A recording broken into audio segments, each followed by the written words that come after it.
एक बहन जो अपनी ही छोटी बहन की खुशियों से जलने लगी। एक राजकुमारी जिसकी रक्षा स्वयं ग्यारस माता कर रही थी। एक ऐसा रहस्य जिसमें एक तोते के मरते ही दुल्हन मंडप में गिर पड़ी। और एक ऐसी कथा जिसे सुनने मात्र से भी मनुष्य के बड़े बड़े पाप नष्ट हो जाते हैं। तो प्रेम से बोलिए ग्यारस माता की जय। आज 13 मई 2026 दिन बुधवार को पड़ी है पावन अपरा एकादशी, जिसे अचला एकादशी के नाम से भी जाना जाता है।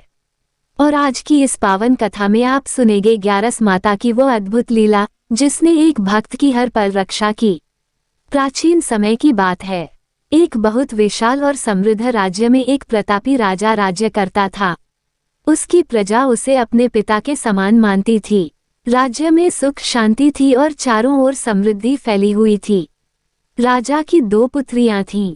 बड़ी पुत्री स्वभाव से अभिमानी थी, जबकि छोटी पुत्री बहुत ही सुंदर, कोमल हृदय और धार्मिक थी। छोटी राजकुमारी हर एकादशी पर ग्यारस माता और भगवान श्री हरि विष्णु की पूजा बड़े श्रद्धा भाव से किया करती थी। राजा अपनी दोनों बेटियों से प्रेम करते थे, लेकिन छोटी राजकुमारी का सरल स्वभाव हर किसी का मन जीत लेता था। महल के सेवक हो या राज्य की प्रजा, सभी उसकी प्रशंसा करते थे। यही बात बड़ी राजकुमारी को भीतर ही भीतर जलाने लगी। उसे लगने लगा कि उसके अपने पिता भी उससे अधिक उसकी छोटी बहन को चाहते हैं। धीरे धीरे उसके मन की जलन नफरत में बदल गई। समय बीतता गया और दोनों राजकुमारियां विवाह योग्य हो गईं। तभी पड़ोसी राज्य से एक वीर और तेजस्वी राजकुमार बड़ी राजकुमारी के लिए विवाह प्रस्ताव लेकर आया। पूरे महल में उत्सव का वातावरण बन गया, लेकिन जैसे ही उस राजकुमार की नज़र छोटी राजकुमारी पर पड़ी, वह उसे देखते ही मोहित हो गया। उसने राजा से कहा, महाराज क्षमा चाहता हूँ, लेकिन मेरा हृदय आपकी छोटी पुत्री को अपना चुका है। यदि विवाह करूँगा तो उन्हीं से। ये सुनते ही बड़ी राजकुमारी के हृदय में जैसे आग लग गई। जिस बहन को वह पहले ही अपने प्रेम और सम्मान का कारण मानती थी, अब वही उसकी सबसे बड़ी दुश्मन बन चुकी थी। उस रात बड़ी राजकुमारी की आंखों में नींद नहीं थी। उसके मन में सिर्फ एक ही विचार चल रहा था, अगर छोटी बहन ही नहीं रहेगी तो सब कुछ मेरा हो जाएगा। और तभी उसने अपनी ही बहन को मौत देने का भयानक निर्णय ले लिया। अगले ही दिन बड़ी राजकुमारी ने अपने चेहरे पर झूठा प्रेम दिखाते हुए छोटी बहन को अपने हाथों से लड्डू खिलाने की बात कही। छोटी राजकुमारी भोली थी, उसे अपनी बहन की चालाकी का तनिक भी अंदाजा नहीं था। लेकिन उन लड्डुओं में बड़ी बहन ने भयंकर विष मिला दिया था। वो मन ही मन सोच रही थी, आज सब खत्म हो जाएगा, आज से राजकुमार भी मेरा होगा और पिता का सारा प्रेम भी। छोटी राजकुमारी ने जैसे ही वह लड्डू खाए, बड़ी बहन उसकी मृत्यु की प्रतीक्षा करने लगी। लेकिन कुछ ही देर बाद ऐसा चमत्कार हुआ कि बड़ी बहन के होश उड़ गए। छोटी राजकुमारी पहले की तरह बिल्कुल स्वस्थ थी। उसके चेहरे पर वही शांति थी, वही मासूम मुस्कान थी। बड़ी बहन ये देखकर भीतर तक कांप उठी। उसे समझ नहीं आया कि इतना घातक विष भी उसकी छोटी बहन का कुछ क्यों नहीं बिगाड़ पाया, क्योंकि हर पल ग्यारस माता अपनी भक्त की रक्षा कर रही थीं। लेकिन ईर्ष्या इंसान को अंधा बना देती है। उस रात बड़ी बहन ने फिर एक भयानक योजना बनाई। उसने एक बड़े मटके में जहरीला काला सांप बंद किया और आधी रात को चुपके से छोटी बहन के कमरे में छोड़ दिया। पूरा कमरा अंधेरे में डूबा हुआ था। सांप फुफकारता हुआ पलंग के पास पहुंचा। बड़ी बहन दूर खड़ी यह सब देख रही थी। उसे पूरा विश्वास था कि इस बार छोटी बहन बच नहीं पाएगी। लेकिन तभी एक अद्भुत चमत्कार हुआ। सांप पलंग के चारों ओर घूमता रहा, फुफकारता रहा, लेकिन छोटी राजकुमारी को छू तक नहीं पाया। कुछ समय बाद वह शांत होकर कमरे के कोने में जाकर बैठ गया।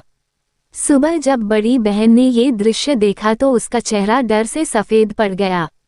उसे अब समझ आने लगा था कि कोई अदृश्य शक्ति उसकी छोटी बहन की रक्षा कर रही है। लेकिन उसके मन की नफरत अब पागलपन बन चुकी थी।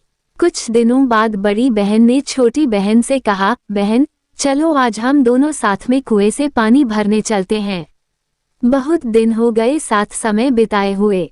छोटी राजकुमारी अपनी बहन की मीठी बातों में आ गई। दोनों बहनें साथ में महल से दूर पुराने कुएं की ओर चली गईं। वहां चारों ओर सन्नाटा था। जैसे ही छोटी बहन कुएं के पास झुककर पानी भरने लगी, बड़ी बहन ने पीछे से जोर से धक्का दे दिया। छोटी राजकुमारी सीधा गहरे कुएं में जा गिरी। बड़ी बहन के चेहरे पर एक खतरनाक मुस्कान आ गई।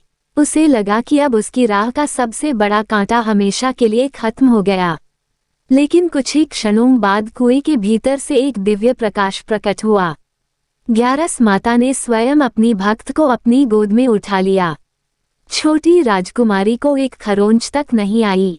उधर बड़ी बहन महल लौट आई और मन ही मन खुश होने लगी।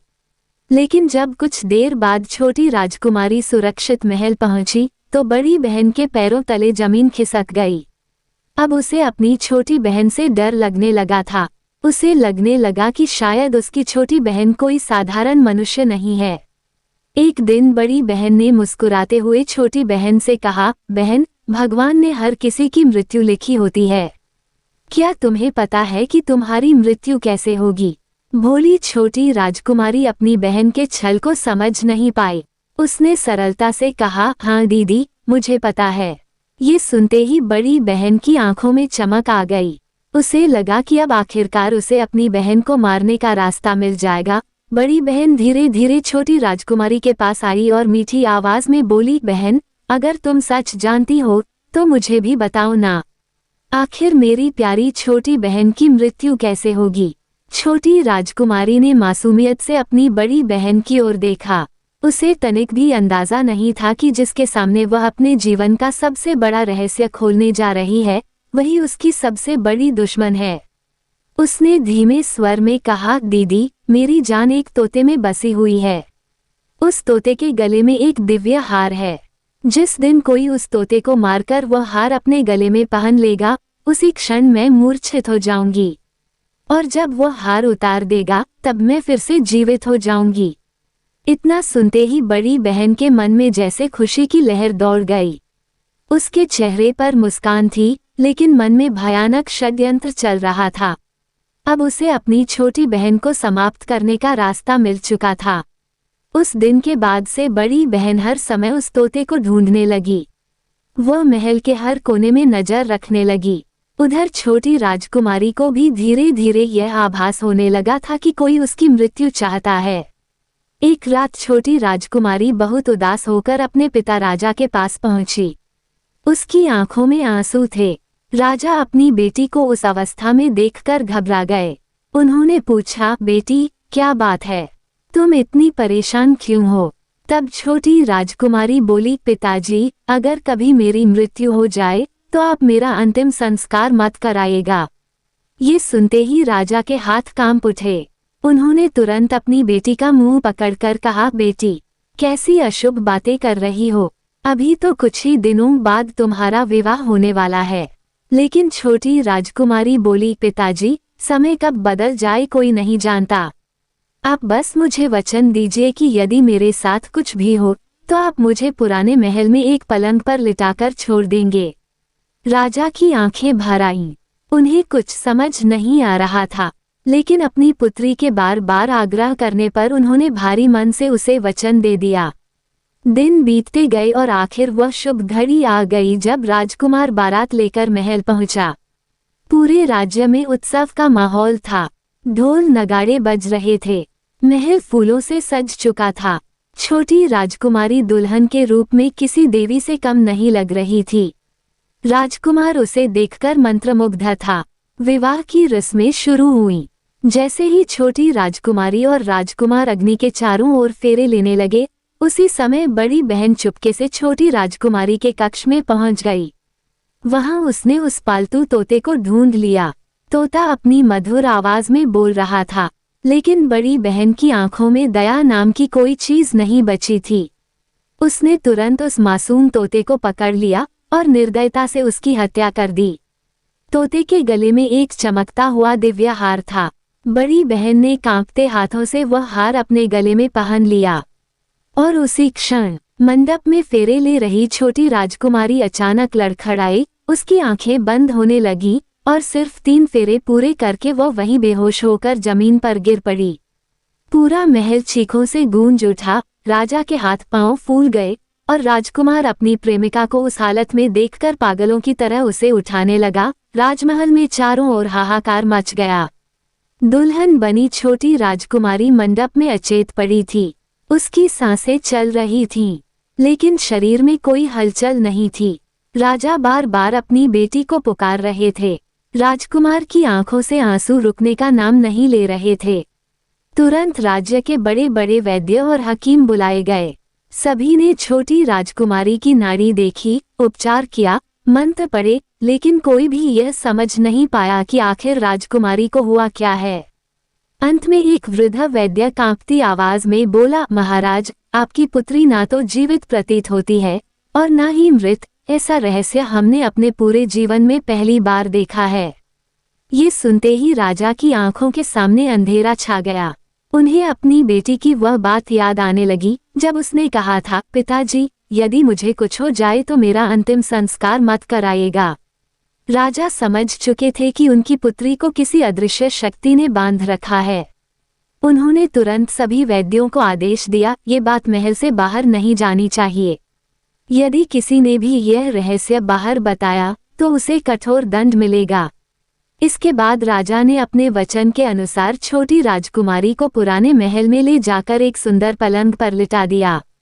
वहां चारों ओर सैनिक तैनात कर दिए गए ताकि कोई भी अंदर ना जा सके। उधर बड़ी बहन मन ही मन अपनी जीत पर प्रसन्न हो रही थी। वह सोच रही थी, अब सब कुछ मेरा है, राजकुमार भी और राजमहल भी। कुछ समय बाद वह रोने का दिखावा करते हुए राजा के पास पहुंची और बोली, पिताजी, अगर यह विवाह अधूरा रह गया तो पूरे राज्य में आपकी बदनामी होगी। लोग क्या कहेंगे? अगर आप चाहें तो मैं आपकी इज्जत बचाने के लिए राजकुमार से विवाह करने को तैयार हूँ। राजा पहले से ही दुख में टूट चुके थे। उन्होंने भारी मन से अपनी बड़ी बेटी की बात मान ली। बड़ी राजकुमारी को छोटी बहन के वस्त्र पहनाकर मंडप में भेज दिया गया। लेकिन जैसे ही राजकुमार ने उसे देखा, वह समझ गया कि यह उसकी प्रेमिका नहीं है। उसने क्रोधित होकर कहा, यह मेरी राजकुमारी नहीं है, मैं विवाह नहीं करूंगा। लेकिन वहां मौजूद राजपुरोहितों और दरबारियों ने राज्य की इज्जत का हवाला देकर राजकुमार को विवश कर दिया। भारी मन से राजकुमार ने बचे हुए फेरे बड़ी राजकुमारी के साथ पूरे किए। विवाह तो हो गया, लेकिन राजकुमार का दिल आज भी सिर्फ छोटी राजकुमारी के लिए धड़कता था।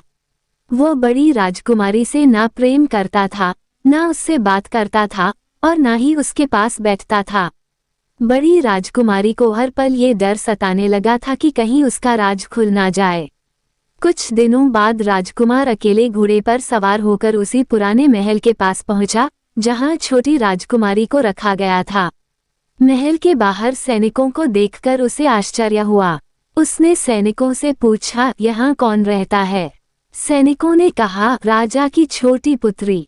ये सुनते ही राजकुमार का दिल जोर जोर से धड़कने लगा। वह तुरंत महल के अंदर भागा और जैसे ही उसने पलंग पर अपनी प्रेमिका को लेटे हुए देखा, उसकी आंखों से आंसू बह निकले। वो वहीं उसके पास बैठ गया, उसका हाथ पकड़कर रोने लगा। और उसी रात एक ऐसा चमत्कार हुआ जिसे देखकर राजकुमार भी स्तब्ध रह गया। आधी रात का समय था। पुराना महल बिल्कुल शांत पड़ा था। चारों ओर सन्नाटा छाया हुआ था। सिर्फ दीपक की धीमी लौ जल रही थी। राजकुमार अपनी प्रेमिका का हाथ पकड़कर उसी पलंग के पास बैठा हुआ था। उसकी आंखों में आंसू थे और मन में हजारों सवाल। तभी अचानक छोटी राजकुमारी की उंगलियां हल्की सी हिलने लगीं। राजकुमार चौंक गया। कुछ ही क्षणों बाद छोटी राजकुमारी धीरे धीरे उठकर बैठ गई। ये दृश्य देखकर राजकुमार की सांसें रुक सी गईं। उसे अपनी आंखों पर विश्वास ही नहीं हुआ। वो खुशी से रो पड़ा और तुरंत छोटी राजकुमारी को अपने गले से लगा लिया। राजकुमार बोला, ये सब क्या है? तुम दिन में मूर्छित कैसे हो जाती हो और रात में जीवित कैसे हो जाती हो? आखिर तुम्हारे साथ हुआ क्या है? तब छोटी राजकुमारी ने नम आंखों से सारी सच्चाई बताई। उसने कहा, मेरी जान एक तोते में बसी थी। मैंने ये रहस्य सिर्फ अपनी बड़ी बहन को बताया था। उसी ने उस तोते को मार दिया और उसके गले का दिव्य हार अपने पास रख लिया। जब तक वह हार उसके गले में रहता है मैं मूर्छित रहती हूँ, और जैसे ही वह हार उतारती है मैं फिर जीवित हो जाती हूँ। राजकुमार यह सुनकर क्रोध से कांप उठा। उसे समझ आ चुका था कि बड़ी राजकुमारी ने सिर्फ धोखा ही नहीं दिया बल्कि अपनी ही बहन की जिंदगी बर्बाद कर दी। छोटी राजकुमारी फिर बोली, जब तक वो हार मेरे पास नहीं आएगा तब तक मैं ऐसे ही दिन में मृत समान और रात में जीवित होती रहूंगी। ये सुनकर राजकुमार ने उसी क्षण निर्णय लिया कि वह अपनी प्रेमिका को इस श्राप से मुक्त करके रहेगा। उस रात के बाद से राजकुमार ने पुराने महल में ही रहना शुरू कर दिया। दिन में वह सभी से छिपा रहता और रात होते ही छोटी राजकुमारी जीवित हो जाती। दोनों साथ बैठकर बातें करते, अपने दुख बांटते और भगवान विष्णु तथा ग्यारस माता से प्रार्थना करते। कुछ समय बाद राजकुमार ने एक और बड़ा निर्णय लिया। उसने कहा, विवाह अधूरा नहीं रहेगा, चाहे संसार कुछ भी कहे, मेरी पत्नी सिर्फ तुम हो। और फिर उसी पुराने महल में, उसी पलंग के पास, रात के अंधेरे में राजकुमार और छोटी राजकुमारी ने अपने बचे हुए फेरे पूरे किए। दीपक की लौ जल रही थी, ग्यारस माता की कृपा वहां उपस्थित थी और दोनों ने भगवान को साक्षी मानकर अपना विवाह पूर्ण कर लिया। समय बीतता गया, धीरे धीरे छोटी राजकुमारी गर्भवती हो गई। दोनों बहुत खुश थे। उन्हें विश्वास था कि एक दिन ग्यारस माता अवश्य उनकी सहायता करेगी। लेकिन उधर बड़ी राजकुमारी का भय बढ़ता जा रहा था। उसे महसूस होने लगा था कि कहीं ना कहीं राजकुमार उससे दूर होता जा रहा है। एक दिन राजकुमार को किसी आवश्यक कार्य से महल से बाहर जाना पड़ा। उसी समय छोटी राजकुमारी को प्रसव पीड़ा शुरू हो गई। पुराने महल में उसके पास कोई नहीं था। दर्द इतना भयंकर था कि वह तड़प उठी। उसकी आंखों से आंसू बहने लगे। उसने दोनों हाथ जोड़कर पुकारा, हे ग्यारस माता, अगर मैंने सच्चे मन से आपकी पूजा की है, अगर मेरी भक्ति में सच्चाई है, तो आज मेरी रक्षा कीजिए माता। जैसे ही उसने ये प्रार्थना की, पूरे महल में दिव्य प्रकाश फैल गया और उसी प्रकाश के बीच ग्यारस माता प्रकट हुई। पूरा महल दिव्य प्रकाश से जगमगा उठा। छोटी राजकुमारी दर्द से तड़प रही थी, लेकिन जैसे ही ग्यारस माता उसके सामने प्रकट हुई, उसके चेहरे पर शांति उतर आई। माता के मुख पर अद्भुत तेज था। ऐसा लग रहा था मानो स्वयं देवी लोक धरती पर उतर आया हो। ग्यारस माता छोटी राजकुमारी के सिर पर हाथ फेरते हुए बोली, पुत्री, डर मत, तेरी भक्ति व्यर्थ नहीं जाएगी। जिसने हर एकादशी मेरा स्मरण किया हो, उसकी रक्षा स्वयं मैं करती हूँ। इतना कहते ही माता ने अपनी कृपा से छोटी राजकुमारी की पीड़ा दूर कर दी। कुछ ही क्षणों बाद वहां एक सुंदर पुत्र का जन्म हुआ। छोटी राजकुमारी की आंखों से खुशी के आंसू बहने लगे। वह बार बार ग्यारस माता को प्रणाम करने लगी। उसी समय राजकुमार भी वहां पहुंच गया। जैसे ही उसने उस दिव्य प्रकाश और ग्यारस माता के दर्शन किए, वह तुरंत उनके चरणों में गिर पड़ा।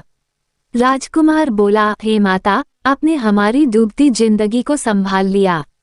आपका यह उपकार हम कभी नहीं चुका सकते।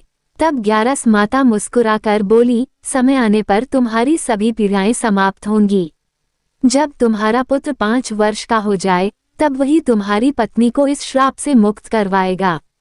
इतना कहकर माता अदृश्य हो गईं। समय धीरे धीरे बीतने लगा। राजकुमार और छोटी राजकुमारी रात के समय अपने पुत्र के साथ बहुत प्रेम से रहते थे। लेकिन दिन निकलते ही छोटी राजकुमारी फिर मूर्छित हो जाती थी। राजकुमार का हृदय ये सब देखकर टूट जाता था। देखते ही देखते उनका पुत्र 5 वर्ष का हो गया। वह बहुत सुंदर और तेजस्वी था। एक दिन राजकुमार ने अपने बेटे को अपने पास बुलाकर कहा, बेटा, अब समय आ गया है कि तुम अपनी माँ को इस दुख से मुक्त करो। इसके बाद उसने अपने पुत्र को सारी बात समझाई। उधर बड़ी राजकुमारी के जासूस हर समय राजकुमार पर नजर रखते थे। उन्होंने देखा कि राजकुमार पुराने महल में जाता है और वहां किसी बच्चे के साथ रहता है। ये बात सुनते ही बड़ी राजकुमारी घबरा गई। उसे समझ आ गया कि छोटी बहन अब भी जीवित है। उसके मन में फिर वही क्रूरता जाग उठी। उसने तुरंत अपने सैनिकों को आदेश दिया, उस बच्चे को खत्म कर दो। एक दिन जब राजकुमार किसी काम से बाहर गया हुआ था, तभी बड़ी राजकुमारी के सैनिक पुराने महल में पहुंचे और मासूम बालक को उठाकर ले गए। छोटी राजकुमारी रोती रही, चिल्लाती रही, लेकिन कोई उसकी सहायता करने वाला नहीं था। उन निर्दयी सैनिकों ने उस मासूम बच्चे के 2 टुकड़े कर दिए। एक टुकड़ा चक्की के पास छिपा दिया गया और दूसरा बड़ी राजकुमारी के पलंग के नीचे रख दिया गया। जब छोटी राजकुमारी को ये बात पता चली तो उसकी चीखों से पूरा महल कांप उठा। वह जमीन पर गिरकर रोने लगी। हे ग्यारस माता, मेरा बच्चा, मेरा लाल, आपने ही मुझे ये पुत्र दिया था, अब आप ही उसकी रक्षा कीजिए माता। उसकी करुण पुकार सुनकर ग्यारस माता का हृदय भी द्रवित हो उठा। और फिर माता ने एक ऐसी लीला रची जिसे सुनकर आज भी भक्त भाव विभोर हो जाते हैं। छोटी राजकुमारी की करुण पुकार सुनकर ग्यारस माता तुरंत एक वृद्ध भिखारिन का रूप धारण करके महल की ओर चल पड़ी। उनके हाथ में एक पुरानी झोली थी, बाल बिखरे हुए थे और आंखों में दिव्य तेज छिपा हुआ था। महल के द्वार पर पहुंचकर माता ने आवाज लगाई, भिक्षा दे दो, भिक्षा दे दो। महल के सेवक बाहर आए और बोले, अम्मा, लो भिक्षा लेकर जाओ। लेकिन ग्यारस माता बोली, नहीं, मैं भिक्षा तो सिर्फ इस महल की महारानी के हाथों से ही लूंगी। ये बात बड़ी राजकुमारी तक पहुंची।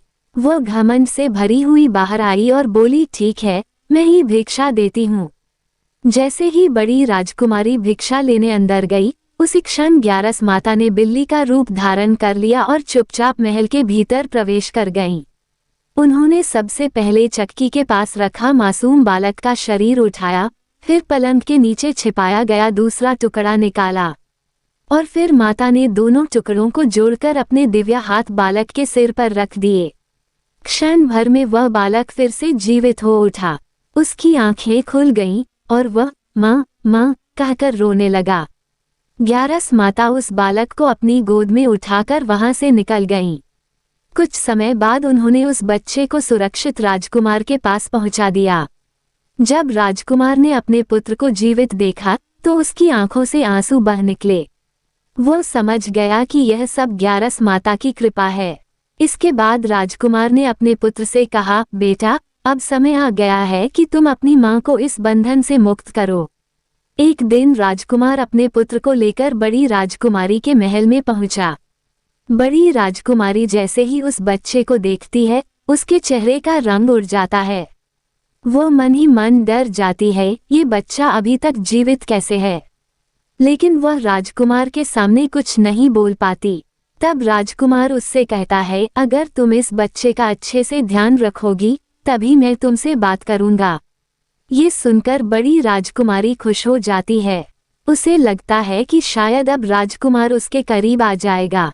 अगले दिन राजकुमार का पुत्र खेलते खेलते बड़ी राजकुमारी के पास गया और मासूमियत से बोला, माँ, मुझे आपके गले का हार चाहिए। ये सुनते ही बड़ी राजकुमारी घबरा गई। वह हार उसके लिए सबसे बड़ा रहस्य था। पहले तो वह क्रोध में भर गई, लेकिन फिर उसे राजकुमार की बात याद आई, इसलिए उसने मजबूरी में वह हार बच्चे को दे दिया। जैसे ही वह हार बच्चे के हाथ में आया, वह तुरंत दौड़ता हुआ अपने पिता के पास पहुंचा और हार उन्हें दे दिया। राजकुमार तुरंत उस हार को लेकर पुराने महल पहुंचा और जैसे ही वह हार छोटी राजकुमारी के गले में पहनाया गया, उसी क्षण वर्षों पुराना श्राप टूट गया। छोटी राजकुमारी हमेशा के लिए जीवित हो गई। पूरा महल दिव्य प्रकाश से भर उठा। राजकुमार और छोटी राजकुमारी की आंखों से खुशी के आंसू बहने लगे। दोनों ने ग्यारस माता और भगवान विष्णु को बार बार प्रणाम किया। इसके बाद राजकुमार राजा के पास गया और बड़ी राजकुमारी की सारी सच्चाई बता दी। राजा अपनी बड़ी बेटी की करतूत सुनकर टूट गए। उन्हें अपनी परवरिश पर पछतावा होने लगा। फिर राजा ने राजकुमार से कहा, अब से मेरी छोटी बेटी ही तुम्हारी सच्ची पत्नी है। तुम दोनों सुखपूर्वक अपना जीवन बिताओ। ग्यारस माता की कृपा से राजकुमार, छोटी राजकुमारी और उनका पुत्र सुख शांति से रहने लगे और बड़ी राजकुमारी को अपने पापों का फल मिला। हे ग्यारस माता, जैसे आपने अपनी भक्त की हर संकट से रक्षा की, वैसे ही हम सभी भक्तों पर भी अपनी कृपा बनाए रखना। कहानी कहने वाले, सुनने वाले और हुकारा भरने वाले सभी पर अपनी कृपा बनाए रखना। तो प्रेम से बोलिए ग्यारस माता की जय। ग्यारस माता की इस अद्भुत कथा के बाद अब सुनिए अपरा एकादशी व्रत का महात्म्य।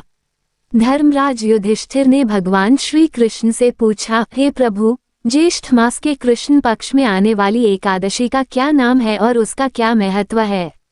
कृपा करके विस्तार से बताइए। तब भगवान श्री कृष्ण बोले, हे राजन, यह एकादशी अचला और अपरा इन दो नामों से प्रसिद्ध है। यह व्रत मनुष्य के बड़े से बड़े पापों का भी नाश कर देता है। जो भक्त श्रद्धा और नियम से इस व्रत को करते हैं उन्हें अपार पुण्य की प्राप्ति होती है, इसलिए इसे अपरा एकादशी कहा जाता है। भगवान श्री कृष्ण आगे बोले, हे युधिष्ठिर, इस दिन भगवान त्रिविक्रम का पूजन किया जाता है। जो मनुष्य इस व्रत को करता है उसके ब्रह्म हत्या जैसे महापाप भी नष्ट हो जाते हैं। जो लोग झूठ बोलते हैं, दूसरों की निंदा करते हैं, छल कपट करते हैं, झूठी गवाही देते हैं या अधर्म के मार्ग पर चलते हैं, वे भी यदि सच्चे मन से अपरा एकादशी का व्रत करें तो भगवान विष्णु उनकी भूलों को क्षमा कर देते हैं। जो गुरु का अपमान करते हैं, जो युद्ध भूमि से भाग जाते हैं, जो अपने धर्म से भटक जाते हैं, ऐसे लोग भी इस व्रत के प्रभाव से पापों से मुक्त हो सकते हैं।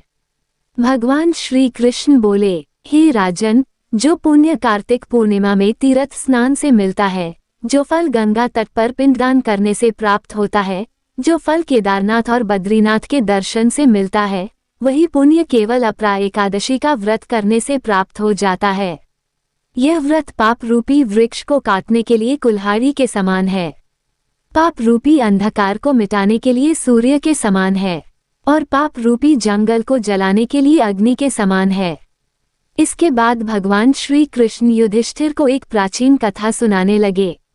प्राचीन समय में महिध्वज नाम का एक धर्मात्मा राजा था। वह अपनी प्रजा से बहुत प्रेम करता था और सदैव धर्म के मार्ग पर चलता था, लेकिन उसका छोटा भाई वज्रध्वज बहुत ही क्रूर और अधर्मी था। वह अपने बड़े भाई से अत्यंत ईर्ष्या करता था। धीरे धीरे उसके मन में लालच और द्वेष इतना बढ़ गया कि एक दिन उसने अपने ही बड़े भाई की हत्या करने का निर्णय ले लिया। एक रात जब पूरा राज्य गहरी नींद में सो रहा था, तब वज्रध्वज चुपके से राजा महिध्वज के कक्ष में पहुंचा और उसने अपने ही भाई की निर्दयता से हत्या कर दी। इतना ही नहीं, उसने राजा के शव को जंगल में ले जाकर एक पीपल के पेड़ के नीचे दबा दिया। लेकिन अकाल मृत्यु के कारण राजा महिध्वज की आत्मा को शांति नहीं मिली। वो उसी पीपल के वृक्ष पर प्रेत बनकर भटकने लगी। उसकी आत्मा दिन रात पीड़ा में तड़पती रहती थी। उस मार्ग से गुजरने वाले लोग भी भयभीत रहने लगे। पूरा क्षेत्र अशांत हो चुका था और फिर एक दिन वहां एक महान ऋषि पहुंचे, जिनके आने से उस प्रेत की मुक्ति का मार्ग खुलने वाला था। एक दिन धौम्य ऋषि उस जंगल से होकर गुजर रहे थे। जैसे ही वे उस पीपल के वृक्ष के पास पहुंचे, वहां का वातावरण अचानक बदलने लगा। तेज हवाएं चलने लगी, पेड़ की शाखाएं जोर जोर से हिलने लगी और एक भयानक करुण आवाज चारों ओर गूंज उठी। साधारण मनुष्य होता तो भय से कांप उठता, लेकिन धौम्य ऋषि महान तपस्वी थे। उन्होंने अपनी दिव्य दृष्टि से तुरंत जान लिया कि वहां कोई पीड़ित आत्मा भटक रही है। ऋषि ने अपनी आंखें बंद की और ध्यान लगाया। कुछ ही क्षणों में उन्हें उस प्रेत का पूरा अतीत दिखाई देने लगा। उन्होंने देखा कि किस प्रकार धर्मात्मा राजा महिध्वज की उसके ही छोटे भाई ने हत्या कर दी थी और कैसे अकाल मृत्यु के कारण उसकी आत्मा प्रेत योनि में भटक रही है। ऋषि का हृदय दया से भर उठा। उन्होंने उस पीपल वृक्ष की ओर देखकर कहा, हे राजन, मैं जानता हूँ कि तुम कौन हो। अब तुम्हारी मुक्ति का समय आ चुका है। इतना सुनते ही वह प्रेत जोर जोर से रोने लगा।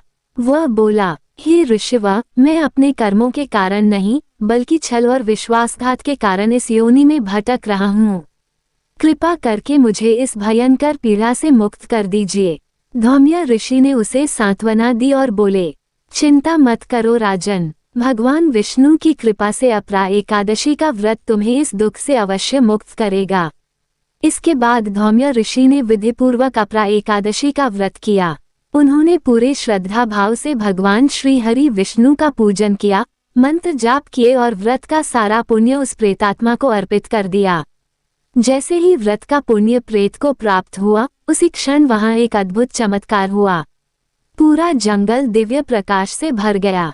प्रेत योनि में भटक रहे राजा महिध्वज का भयानक रूप धीरे धीरे समाप्त होने लगा और उसकी जगह एक दिव्य तेजस्वी शरीर प्रकट हो गया। राजा महिध्वज की आंखों से आंसू बहने लगे। वह हाथ जोड़कर धौम्य ऋषि के चरणों में गिर पड़ा और बोला, हे ऋषिव, आपने मुझे नरक समान जीवन से मुक्त कर दिया। आपका यह उपकार मैं कभी नहीं भूलूंगा। तभी आकाश से एक दिव्य पुष्पक विमान उतरा। सुगंधित पुष्पों की वर्षा होने लगी। राजा महिध्वज उस दिव्य विमान में बैठकर स्वर्ग लोक की ओर प्रस्थान करने लगे। जाते जाते उन्होंने हाथ जोड़कर कहा, धन्य है अपरा एकादशी, धन्य है भगवान श्री हरि विष्णु, और धन्य है वे भक्त जो श्रद्धा से इस व्रत को करते हैं। भगवान श्री कृष्ण ने युधिष्ठिर से कहा, हे राजन, जो मनुष्य श्रद्धा और नियम से अपरा एकादशी का व्रत करता है, वो समस्त पापों से मुक्त होकर अंत में विष्णु लोक को प्राप्त होता है। तो हे 11 माता, हे भगवान श्री हरि विष्णु, जैसे आपने अपने भक्तों पर कृपा बरसाई, वैसे ही हम सभी पर भी अपनी कृपा बनाए रखना। कहानी कहने वाले, सुनने वाले और हुंकारा भरने वाले सभी भक्तों का कल्याण करना। तो प्रेम से बोलिए, जय 11 माता, जय श्री हरि विष्णु।